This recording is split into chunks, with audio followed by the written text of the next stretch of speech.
an observer on the high ground above the Guadalcanal shoreline in late August of 1942, watching the American landing through whatever cover the jungle provided, would have seen a thing that had no name in the Imperial Japanese Army's operational vocabulary: a truck driving out of the ocean, not arriving at the waterline and stopping in the surf, coming through it, hull dripping, tires spinning on wet sand, moving up the beach and past the tree line without pause, carrying whatever it had carried across from the ships sitting offshore. The vehicle crossed the coral reef that had stalled standard landing craft in the shallows. It climbed the beach. It kept going. The formal institutional response to what the Japanese observed at Guadalcanal appears in documents from the Imperial Japanese Army Ordnance section in mid-1943, roughly 9 months after the landing. It takes the form of a requisition. The Ordnance section recorded that the Army had no vehicle capable of moving cargo from offshore ships to inland supply positions in a single uninterrupted operation, that American forces had been doing this at Guadalcanal, that the inability to match it had contributed to the supply failures that ended the Japanese position on that island, and that the deficiency needed an immediate corrective. Toyota received the engineering assignment. The requisition describes a capability gap. Finding the vehicle that opened that gap means going back 9 months and about 3,000 miles. The vehicle the American forces had put on Guadalcanal's beaches in August of 1942 was the DUKW. The name was a production code from General Motors Corporation. D for the model year 1942, U for utility body, K for all-wheel drive, W for dual rear axles. American infantrymen called it the Duck from the first week. Nobody in the Pacific Theater used the code. The DUKW existed because a Coast Guard patrol craft ran aground on a sandbar near Provincetown, Massachusetts, in conditions that standard rescue vessels could not reach. 60-knot winds, heavy rain, 10-foot surf, 7 Coast Guardsmen stranded on the bar. An experimental amphibious vehicle that happened to be in the area for a demonstration moved out through those conditions and brought all 7 men back. The Army had seen the design specifications before Provincetown and had declined to proceed. After Provincetown, that changed. The team that produced the prototype was assembled from people with no institutional relationship to each other. Rod Stevens, of the naval architectural firm Sparkman and Stevens in New York, contributed ocean yacht design knowledge to the hull shape and water handling. Dennis Puliston, a British sailor and biologist resident in the United States, contributed deep water seamanship experience. Frank Spear, a reserve officer with ties to MIT, handled the engineering requirements interface with the military.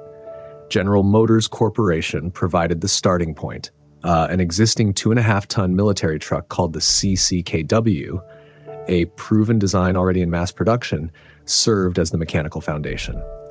The collaboration was not a military bureau. It was a group of people with the right knowledge who had been given a problem and 38 days to solve it.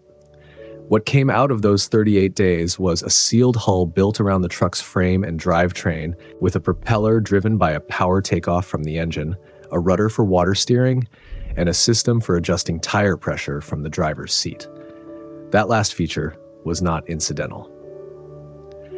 Coral Reef, which the Pacific Island campaign was going to cross on every landing, destroys a tire at road inflation pressure. The DUKW crossed Coral Reef because the driver could lower tire pressure from inside the cab without stopping, without tools, without adapting to the surface as it changed from water to reef to sand to road. No other vehicle in any military inventory in 1942 could do this from the cab in motion. The hull was shaped as a boat. The waterline of a loaded DUKW sat low enough that waves broke across the cargo deck in heavy surf, but the design accepted this rather than fighting it. The propeller pushed the DUKW through the water at about 6.5 miles per hour. On hard road surface, the truck ran at 50 miles per hour. Cargo capacity is 5,000 pounds, or 24 equipped soldiers. One driver with a standard license could operate it.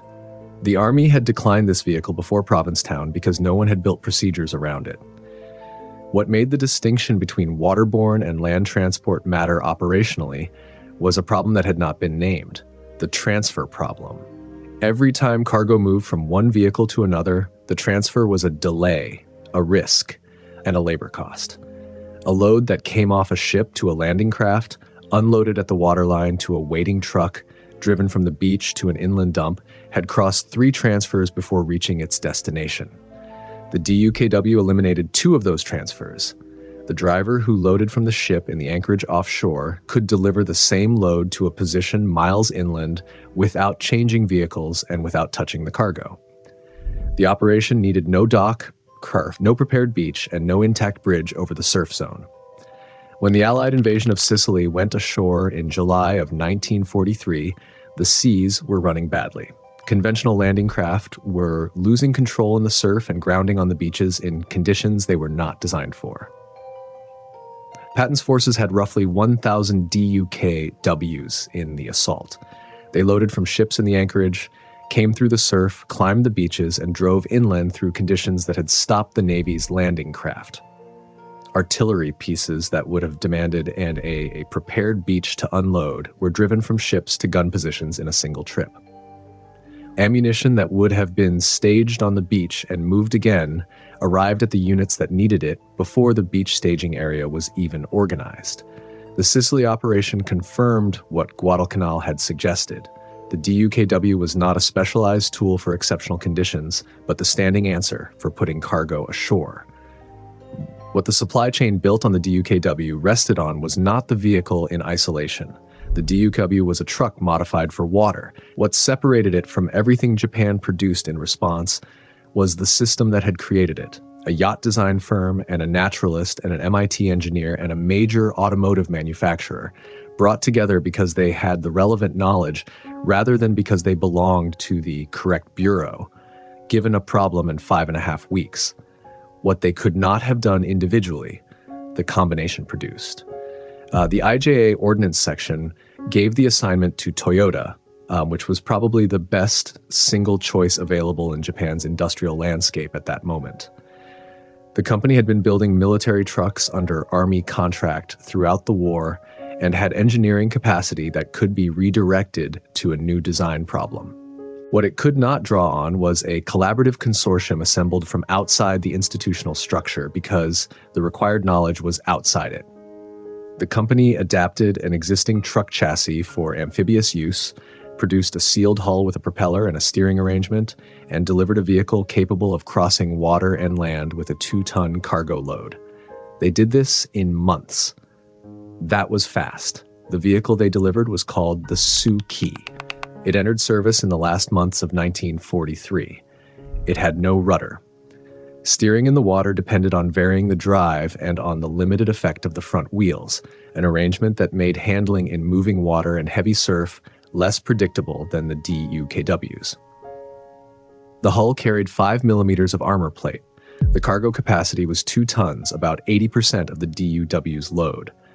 The Tsuki was a workable design for the conditions it was built for. Sheltered water crossings and near-shore supply operations on Pacific islands. Between November of 1943 and August of 1944, the program produced 198 of them. Only one Tsuki is known to survive.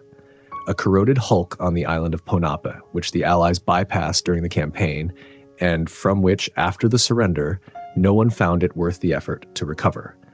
Against that total, General Motors built more than 21,000 DUKWs before the war ended. Britain received 2,000 under Lend-Lease. Additional allocations went to Australia and the Soviet Union, which built its own post-war variant from what it received. The Pacific Island campaign was supplied by these machines at every landing from Guadalcanal forward. That is not a comparison between two designs. It is a comparison between two industrial and institutional systems. One that could integrate a yacht designer and a biologist and a university engineer and an automotive manufacturer on a 38-day schedule, because those were the people with the knowledge and one that could not. The first produced 21,000 vehicles at the pace and volume the campaign required. The second produced fewer than 200, most of them too late to affect the operations that had already revealed why they were needed. The exact records from the Japanese officers who observed the first UKW crossings at Guadalcanal in August of 1942 have not survived as individual after-action accounts. What survived was the requisition their observations produced 9 months later when the Ordnance section put the capability gap into writing.